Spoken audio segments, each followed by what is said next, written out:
কালকে জ্যাভলিনের live match দেখতে আমরা চলে গেলাম ইন্ডিয়ান হাউস। সেখানে গিয়ে ম্যাচের মাঝে মাঝে র্যান্ডাম কুইজ, তাতে আমার কর্তামশাই একটা কোয়েশ্চেনের আনসার দিয়ে পেয়ে গেল Indian jersey with Olympic logo.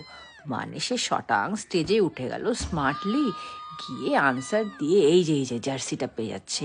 দুই অ্যাঙ্কার একদম চারদিক দিয়ে ঘিরে ধরেছে।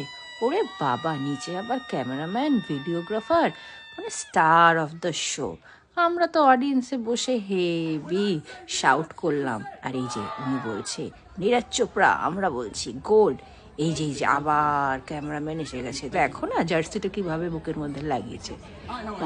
Proud moment. তো he is a shy person, but আজকে তো তার খুশির একদম শেষ নেই। দেখো দেখো, দাঁতগুলো সব বেরিয়ে গেছে আর গালগুলো লাল হয়ে গেছে। লাইমলাইটে রয়েছে, জার্সিটা পরে অডিয়েন্সের মধ্যে একদম ওই জল জল করছে। এই যে